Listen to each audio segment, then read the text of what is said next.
BU has really come a long way. The first time I went to a BU alumni meeting, it was at the Lee Garden Hotel. And BU booked the place, and then they just invited me, and so I showed up. It was a venue and an event for 200 people. And actually, there were only 3 that showed up. Me, my girlfriend at that time, who became my wife, and another one who was a priest. I felt so sorry for BU. In a way, it was really quite pathetic. And actually, BU has always been we had this inferiority complex at that time. You know, when I first went to BU, my house, what do you call those, dorm masters or whatever, the people who take care of you in the dorm. He said, hey, you're here. Resident what? Resident master? Resident masters. He said, you know, you just came, and my advice to you is to find a school again. And I said, why? He said, well, because BU has a deficit of $8 million, and it only has a $21 million endowment, and you're not going to graduate before it went bankrupt. So I was always living under the pressure in BU, say, am I ever going to graduate? By the time I graduated in '76, I said, wow, I finally made it with the school. When I finished my last exam, immediately I jumped on a plane because I knew exactly what I was going to be doing. So my purpose was to come back home, help my family business. And why am I going to be talking about this tonight? Actually, when Jonathan asked me if I was going to be talking about anything to the alumni, I was saying, yes, I do. I think today there's a lot of doubts, questions about the future of Hong Kong. So I like to share with you my thoughts about Hong Kong. And actually, Hong Kong has always been a place where people worry about the future. We live in this paranoid complex. In the 70s, we worried about 1997. When we were in the early 90s, we worried about a changeover. And so we worked very hard then. And what I would like to share with you is this is not abnormal, what we have here in Hong Kong right now. We went through several cycles. So I would like to share with you the cycles of Hong Kong with China, from where I see it. And then, you know, it's up to you people to decide how you're going to adapt to it. Now, the destiny of Hong Kong changed from 1949 when the Communist Party took over China, and the population of Hong Kong rose from 700,000 people in 1947 to 7 million people in 1979. And during that period, the Hong Kong's role to China was, Hong Kong was China's window to the world. China was under all kinds of sanctions and embargoes, and therefore, whatever China really needed at that time had to come from Hong Kong, come through Hong Kong. And China also export through Hong Kong.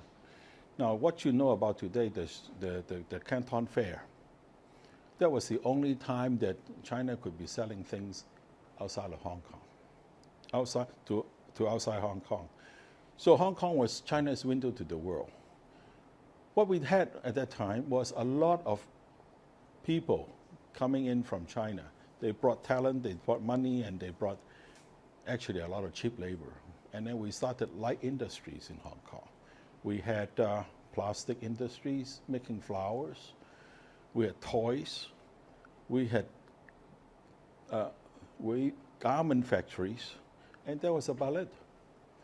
But then by 19 75, we became one thing. We became one of the Asian dragons.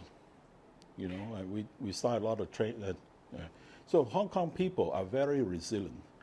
The relationship between China and Hong Kong at that time was, oh, Hong Kong is a colony. But we had this symbiotic relationship. Hong Kong could not survive without China because they supply us with food, with cheap labor, and etc. And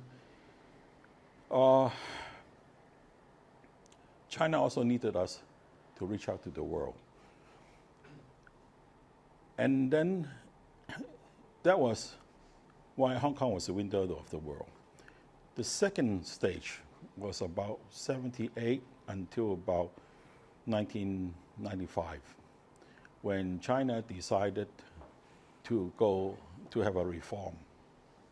And suddenly, Hong Kong became a place to help China to build, to do the industrial revolution in China. I remember Xi Jinping, he was the head of China in Hong Kong at that time in 1986. And he said, you know what, you people in Hong Kong, I mean, should really, we really thank you for being in Hong Kong. At that time, a lot of people in Hong Kong have no confidence, people moving to Canada, Australia, or wherever. And he said, do you know that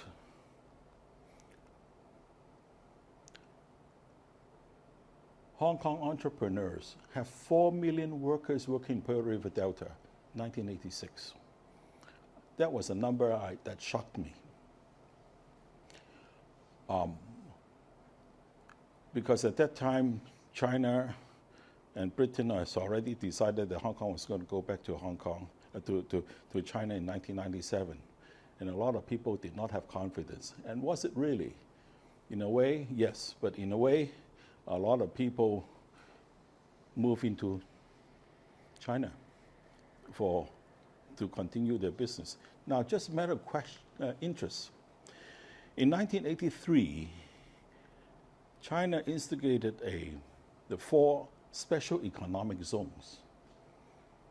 How many of you can name me all 4? Sorry? 1, yes. Huh? Wrong. Huh? Where? Huh? Actually, I'll tell you, can't hear you. The 4 economic zones were Zhuhai, Shenzhen, Shantou, and Fuzhou. But most of us didn't know. We saw people talking about Shanghai or Tianjin or whatever. No. It was actually, and of course, Shenzhen did the best, okay? It grew from a town of maybe 40,000 people to now 27 million people. So this is the China's miracle in Shenzhen. And people only remember Shenzhen because it's the only winner. People don't care if you come second. So we really have to think, how are you going to be number 1? And anyway, during that period of time, Hong Kong benefited tremendously because our factories moved into China. We were doing a lot of business by exporting. And actually, Shenzhen was the thing that really started Walmart. From 1995 onwards until 2017, Hong Kong's role changed again. At that time, Hong Kong's role changed from being an manufacturer and exporter. We're no longer competitive because everybody else came in. We became a financial center. A lot of Chinese companies, if they want to get listed, they came to Hong Kong. So the people who really made a lot of business and a lot of money were the iBankers. So that was until 2017. And after the 2019 riot, where will Hong Kong be until 2047? I think this is a question to ask. Personally, I'm very, very optimistic about the future of Hong Kong because we're changing roles all the time. So what's our next role going to be? What do you think? Okay, our next role, okay, think about it. If you were Xi Jinping, every morning you get out of the bed, what are the 3 most important things in your life to do that day? Now, Mao Zedong's thing, his legacy was Chinese people standing up. Deng Xiaoping's legacy was he wants to make Chinese people become wealthy.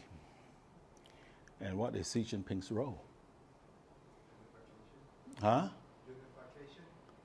Sorry? Nah.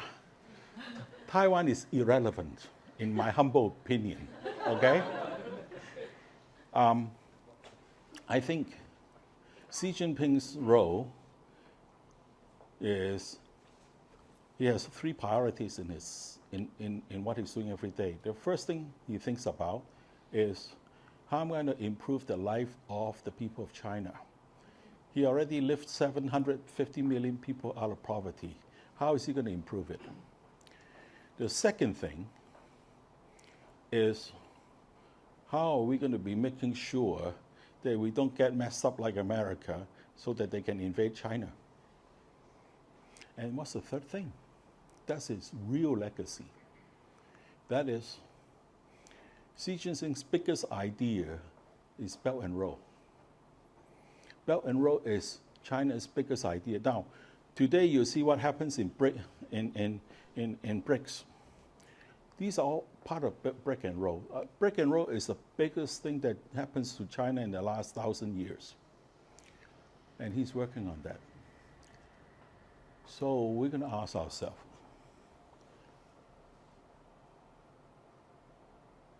if we know China's priorities in Brick and Roll, what are we going to be doing about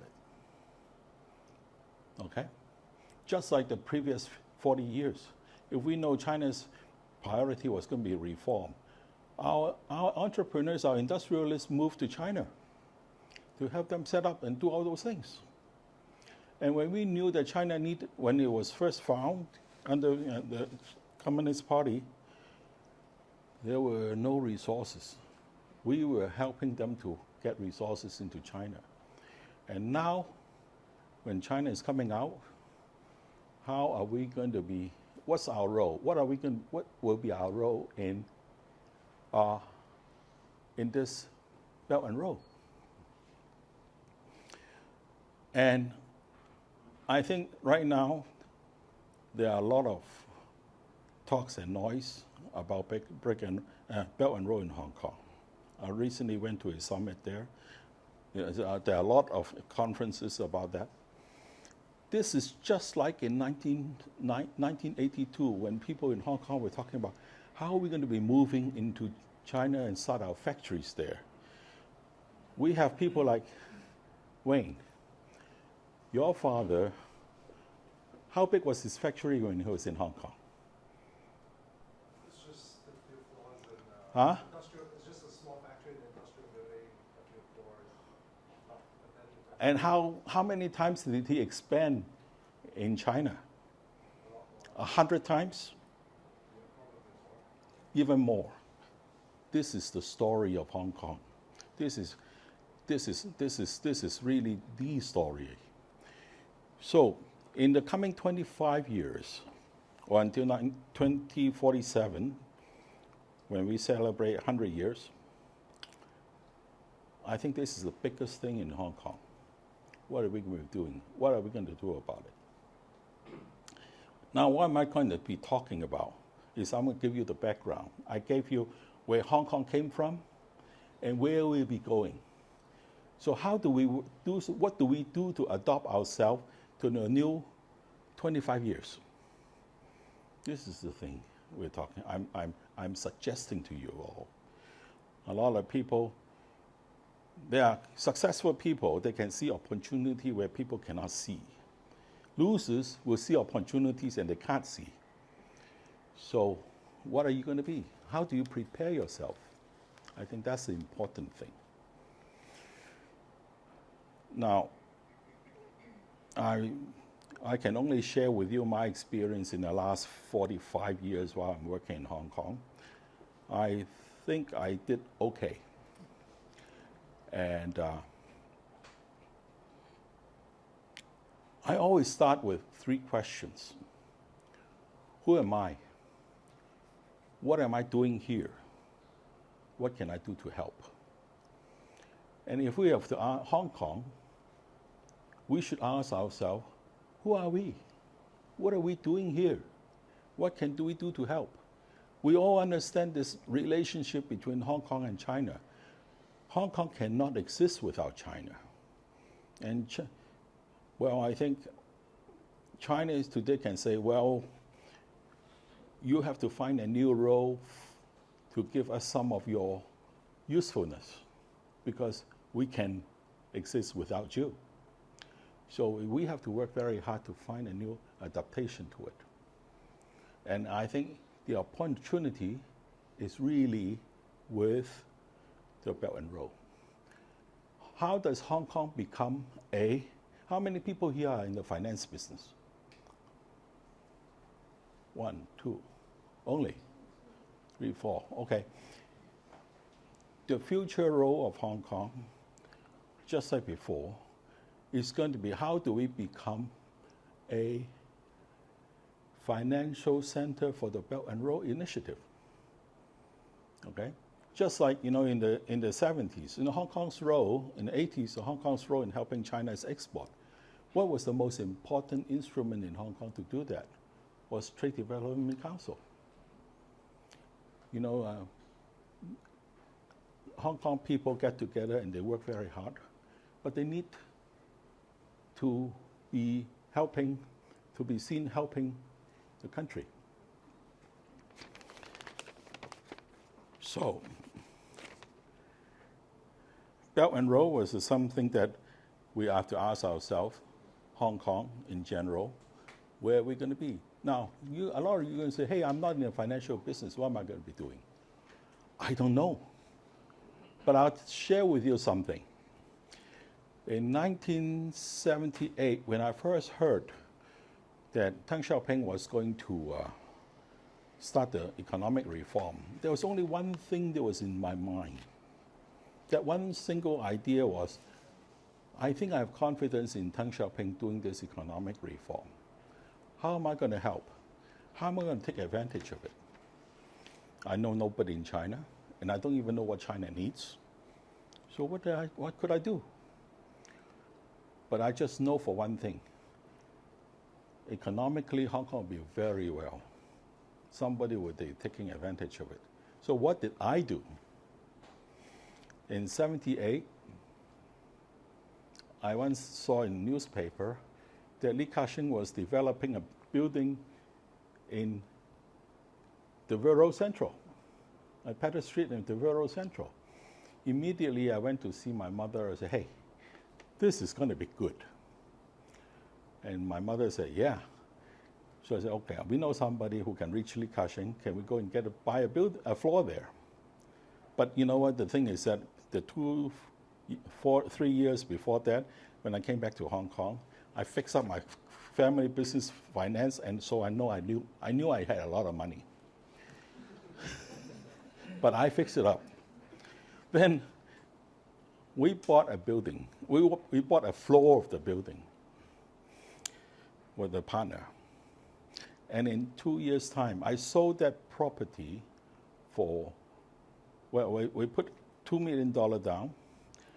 And in 1980, November, I sold it for $20 million. Okay? It was insane then. But I'm just saying that why did I do that? Was because I had this faith that something's going to be good inside in this China's reform.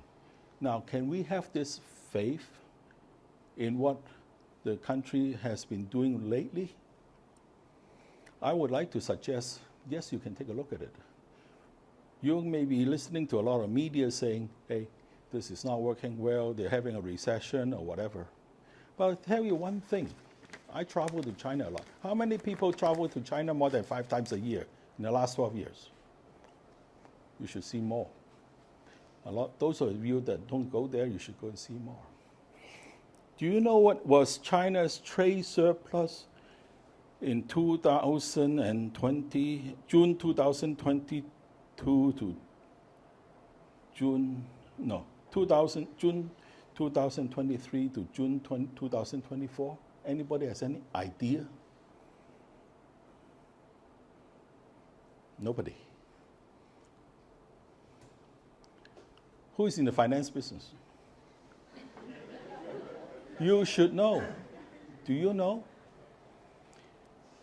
What do you think it is? It's $1.4 trillion. We are not having a deficit like America. They are having a $1.4 trillion deficit, trade deficit. We are having a $1.4 trillion surplus.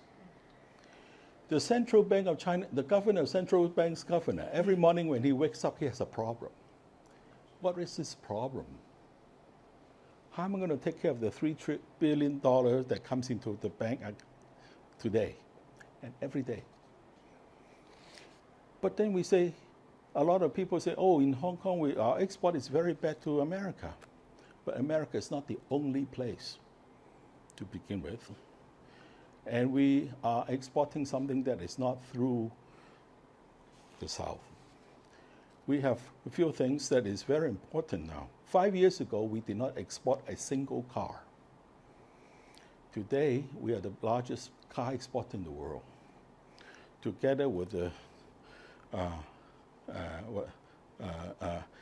China also exported a nuclear power station to Saudi Arabia, which was something that we never thought possible because it was something that French do. We don't do it. We didn't have the technology then, but now we have it. And why did we get that business in Saudi Arabia? Because we were 1/3 of the price of France. So in the last 10 years, there was an explosion of technology in Hong Kong that we can be doing exports. In the world, we're earning a lot of things. So what does China do with the $1.4 trillion surplus every year? Now, you guys go to China. Have you noticed that actually, I think a lot of their money is being put into infrastructure. You go to the highways. We have the best highway in the world. We have the best train system in the world. We have the most modern airport in the world. And what else do we have? America has about 800 military bases around the world. China has 1. But China has 150 ports around the world. Now, these ports is only part of the infrastructure. This is part of the Belt and Road system. If there's only 1 port and it exports to China, it's only 2 points and there's only 1 connection. But when China has 150 ports around the world, it becomes a web. The connections are infinite. And this is where the potential of China is. When we are traveling in the highways of China, yeah, it seems like there are few cars, not so many, it's not crowded. But this is not, now infrastructure is a government investment that is 100 years old. If you look at anybody knows when was the San Francisco Bridge? What's the name of San Francisco's bridge? Golden Gate Bridge was built. Does anybody know? Nobody knows? 1937. Infrastructures are 100-year-old things. I first landed New York, and I was sitting in a taxi from JFK going into the city.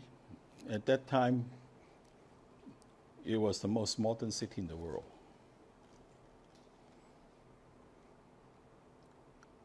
After 40 years, I went to JFK. I took the same road into New York City, but with a lot of bumps. That's the thing. I'm not saying America is bad. I'm just saying that these infrastructures are investments for 100 years. Okay? And in China, we have a saying, where the road goes, people go. And when people go, money follows. I experienced this the first time about 10 years ago when I went to a province called Guizhou, which people asked me, why are you going there? I said, I'm just going to go and see the waterfall and a lot of nature. He said, you don't want to go there. The people there are poor, their land is not flat, and it rains every 3 days. It's the poorest province of China. And when I went, that was 10 years ago, my problem was when we got on the bus going to the airport, which was an intercontinental airport, hotel, I was surprised to find that we were in a traffic jam. And I was very surprised. Why is there a traffic jam on the highway from airport to the city? Then I suddenly realized Guizhou wasn't so poor because the roads were completed, people started moving in, they were selling on the street, they were selling in the shops. That's how China works. And China is repeating this kind of experience. Now we have 8 transport links from east to west, and then another 8 from north to south. This is something that is really amazing. And China is going to duplicate its knowledge in Belt and Road. So, despite what the Western press demonized China, we don't care. We're just going to be doing what we need to do. So, we have to ask ourselves the question. I always ask myself this magical question. Who am I? What am I doing here? What can I do to help? And these 3 magical questions gave me fantastic answers in the last 46 years. So before I finish, I'm just going to be adding a few points. Oh, wow, she's looking at her watch, I know. No, I was thinking you still have half an hour to talk. It's just 7.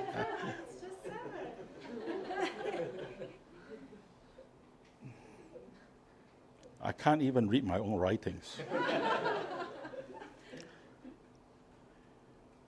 Okay, I was looking at myself. People would be asking, Max, what have you been doing that really helped you guide your way? I said, I'm a pretty proud guy. So what makes you who you are today? I said, that's a good question. So the answer is, never make a promise until you know that you cannot complete. That's the first thing I answer myself. Okay, over the years, that was the one thing I do. Because when you fulfill your promises, you always have credibility and accountability. And you know the funny thing about that? People come to you to give you jobs. So I never have to go out and look for a job. Jobs came to me. Okay? So that was the one thing that, how did I realize that? Was I always, for some years, I've been asking my wife, I say, hey, I don't understand. When I was young, when I met you, I was a terrible person. Okay? And why did you want me to marry you? She wanted me to marry her. I said, if I were your father, I wouldn't let you marry me. He said, I'll tell you when I die. So I didn't know until one day I was talking with my granddaughter. And I said, you know what's the most important thing in a granddaughter, in a woman? Is to pick the right husband. And she asked me, so how do I pick a right husband? She was 11. I said, I don't know, ask your grandmother. And you know, she's her favorite granddaughter. And she said, grandmother, why did you pick grandpa? And she couldn't say no to her. So she said, oh, the only thing that I knew about it, why I picked him, it's not because he was good looking, not because he had money or whatever. But you know, there's one thing, he always completed his promises. And I think completing a promise gives a person credibility. Okay? So the other point I was saying, this is the last point I'm saying this, is what else is important in my life to make me become who I am, that I can be standing here in front of you unafraid, is to make sure that you always wear a red hat. Why? Red hats, this hat is my brand. There was one morning I was walking in Central, in front of the Central building. I was tapped on my shoulder twice in the back. I turned around, oh, somebody I knew. So I said, how did you know it was me? No, I didn't. I only know your hats. Okay? So the point is, if you want to continue to become successful, you have to always have something that makes you stand out. Okay? And standing out, and you make promises that you can fulfill with credibility, then you will always have a role. You know, you will not disappear from. I've seen people, in my 46 years here in Hong Kong, I've seen people come and go every 8 years. The cycle is 8 years. But you know, I've seen a lot of cycles, so I've seen 5 cycles. So if you want to be around, to be able to find yourself something useful to do, particularly in Belt and Road, this is it. I share with you, this is where the future of Hong Kong is. If you want to be participate in part of the future, Belt and Road is going to make Hong Kong very successful. Not that you have to be in Belt and Road. What you really need to have is the faith in Hong Kong. That's the important thing. Thank you very much.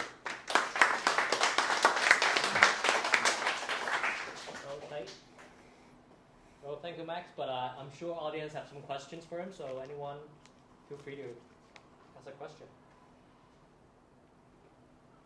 Please.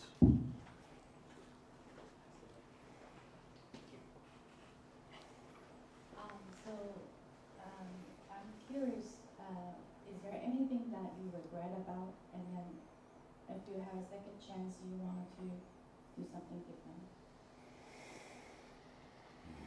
No, not really. I think I believe in destiny. I can always confront a challenge, and I always remain faithful that I shall prevail. And if I don't, I know I've tried. So I can't say I have any regrets. But it's very simple.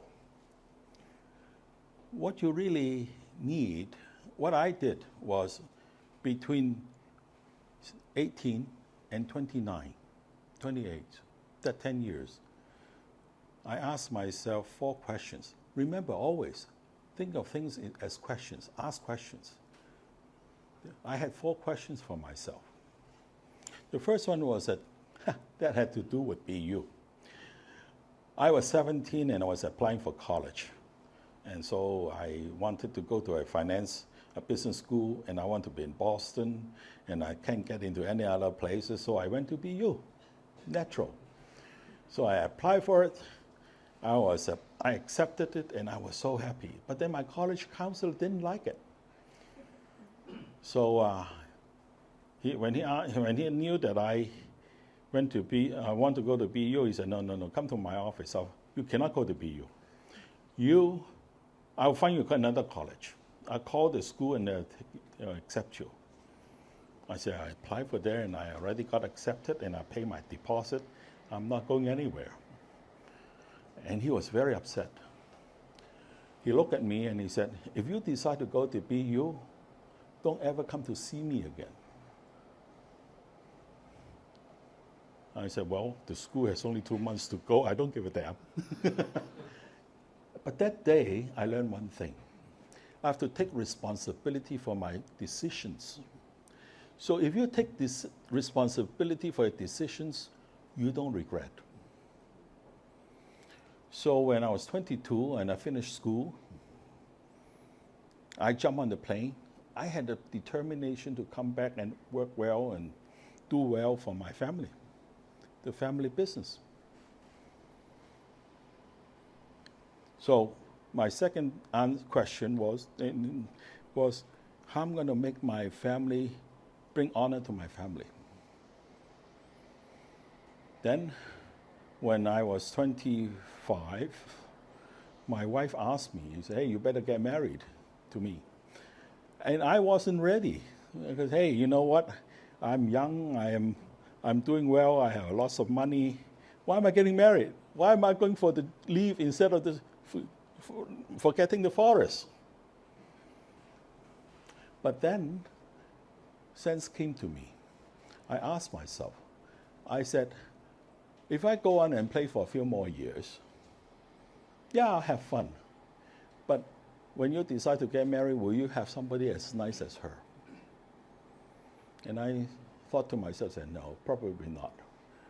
So I asked her to marry me, and getting married, to have a family, became also another priority in my life.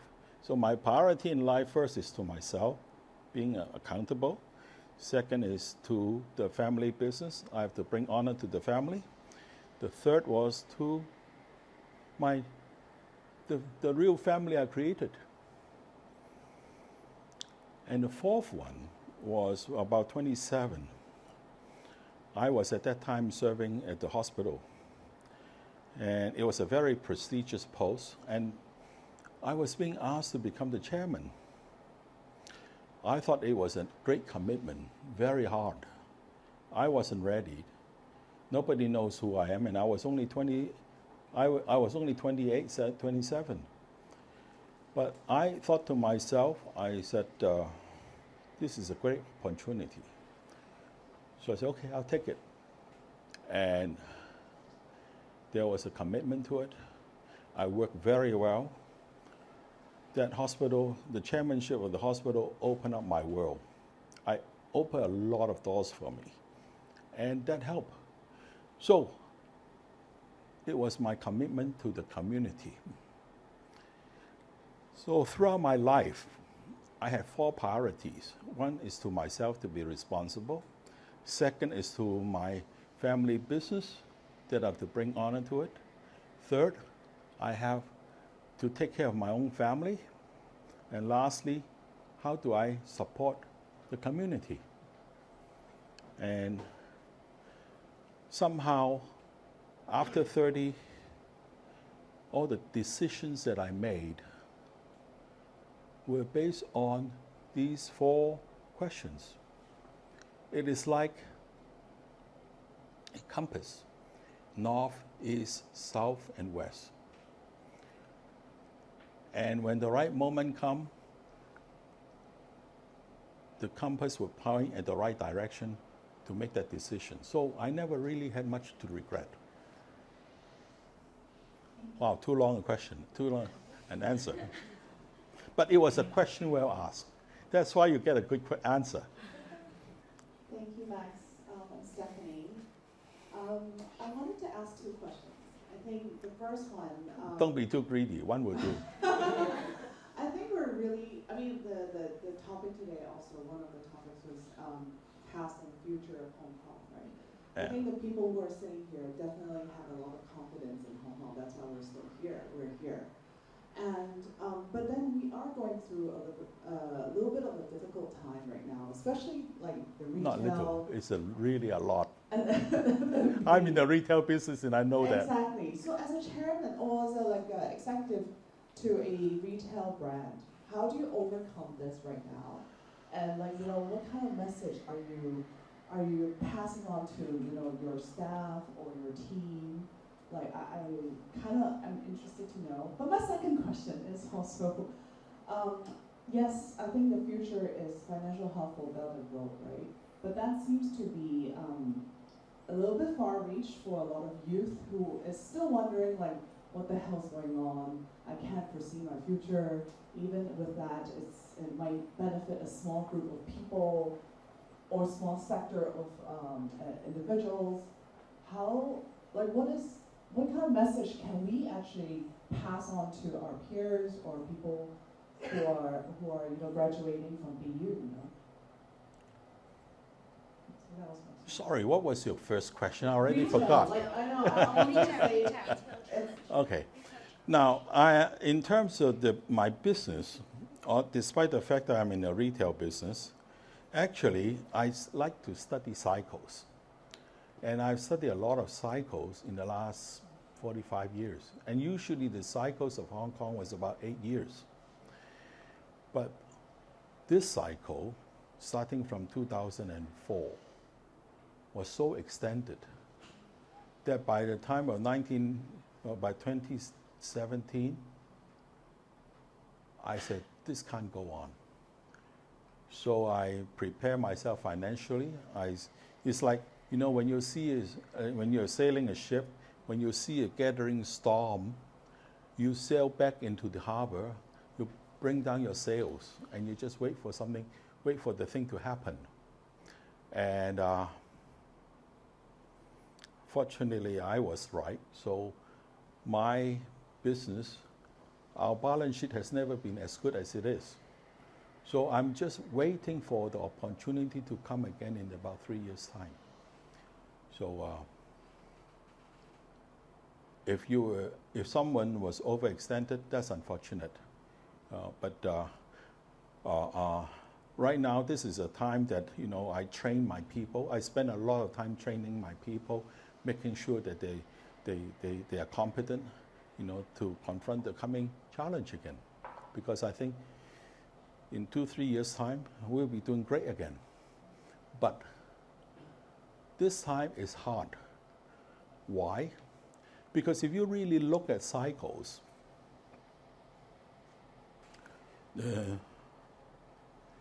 Hong Kong has been enjoying a super cycle of 45 years. Okay? And the previous were just corrections. But this time is real business. So I think it's going to take longer.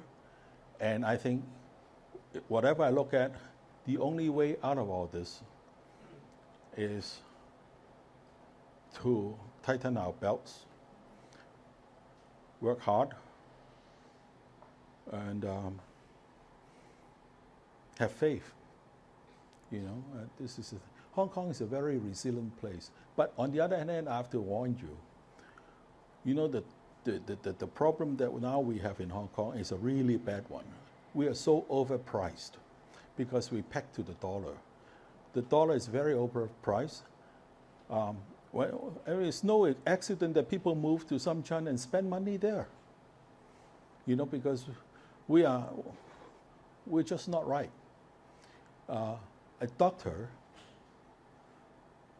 in Hong Kong's hospital gets a salary of $250,000 a month. A doctor in Samchan, which has the same qualification, same competence, 100,000. If you go for a what do you call it, a cancer treatment, the drugs for cancer treatment, Hong Kong is 4 or 5 times more expensive than in China. And these are the things that cannot stand. But then if you talk to the people in the government, they say, hey, I said, well, Hong Kong's is too expensive. They have no solutions. So we would have to probably wait for the market to adjust itself. And our recession will continue. Now, if there's a devaluation in the Hong Kong dollar, unpack of the Hong Kong dollar, it can help. But nobody's going to have the balls to do that. Okay? So that's the question you will have to be prepared for another 3 years for Hong Kong to be picked up again. Now, what's your second question? My second question is, how do you influence or pass on a message to the youth or the people who are graduating from BU, who we're meeting, that, what is the foreseeable future? I'm going to tell them that there's no future in America. Okay? This is the thing. I honestly believe that America, the G7, has no future. Simple. In 1994, when I was in Boston, at that time the president of the university is called Dr. John Silver. I'm sure a lot of you heard of him. He's a great friend of mine, and one evening we were having dinner at his place, and he was asking me, he said, will China ever overtake America? I said, absolutely not. And he said, why? He said, very simple. If you want to be an empire in the world, first, there are 5 elements. First,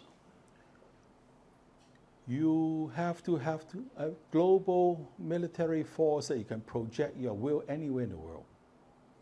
America had that. China didn't have that. Second is you have to have a financial system like Wall Street and the dollar that can help trade the world. China didn't have that.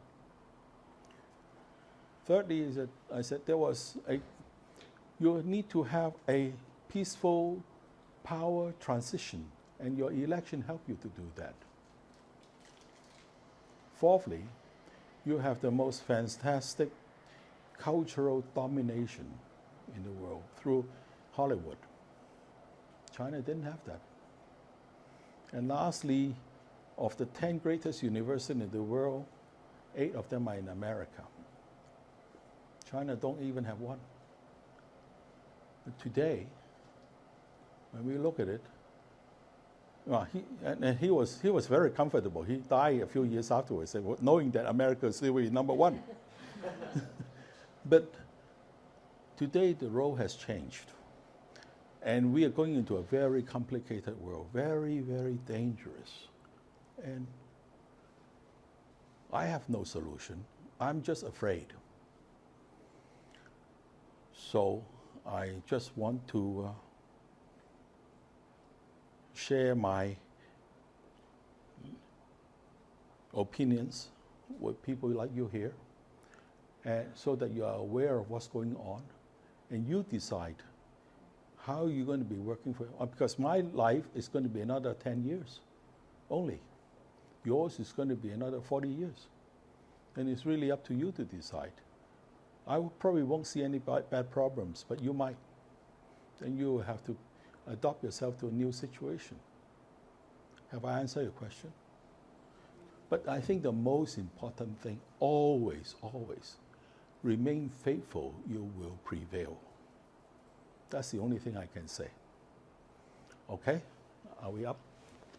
No, we have 5 more minutes. One more question. If,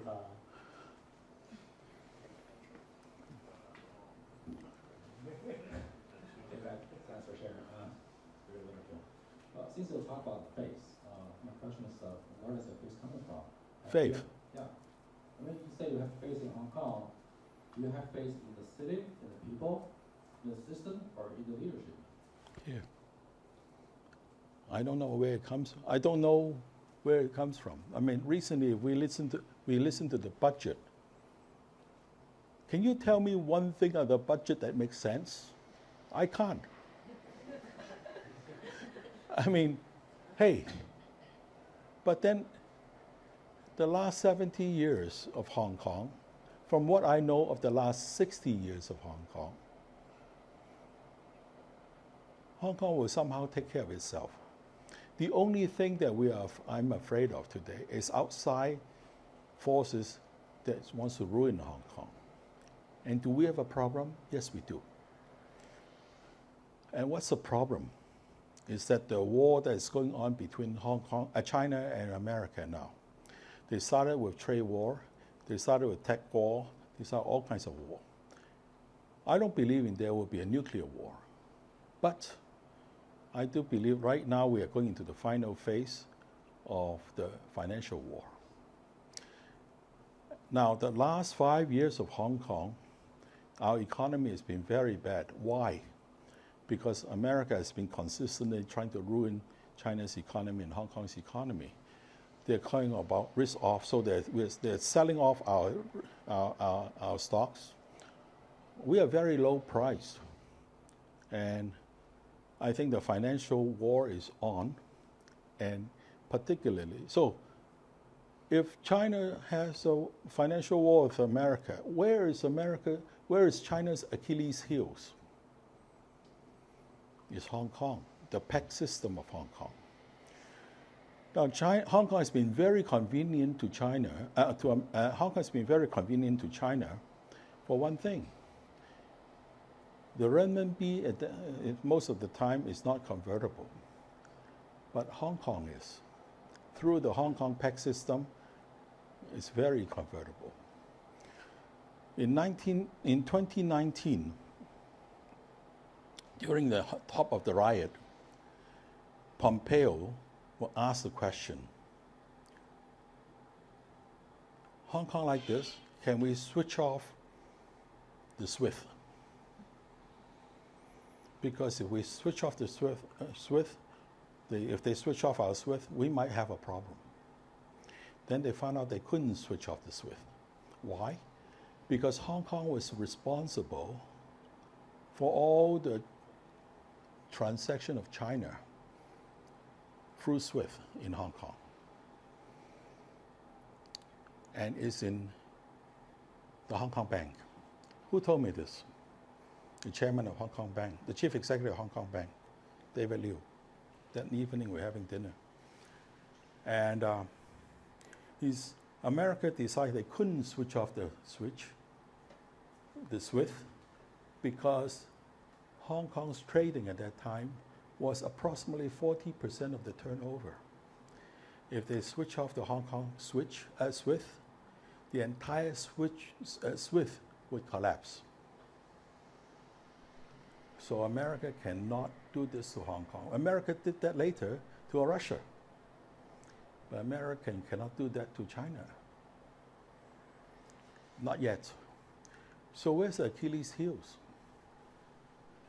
It's the Hong Kong PEC. Because our money to guarantee the PEC is put in New York, in two banks in New York. And we had 400 billion Hong Kong dollars in those two banks. If for some reason they find an excuse and say, okay, we're going to sanction Hong Kong and therefore we don't honor that PEC anymore, Hong Kong would be in very, very big difficulties. So I'm not saying that we have faith in Hong Kong and that everything will go well. You have to first recognize where your danger is. And that is the, as Americans like to say all the time, existential, what's the word that they use? Existential threat? That is America's existential threat to Hong Kong. So you have to be careful. Do what you have to do. I don't know what it is. I know what I do, but you don't know. I don't know your position, so I can't help you. You have to do the thinking. Okay. So Thank you, Max, and a big round of applause for Max.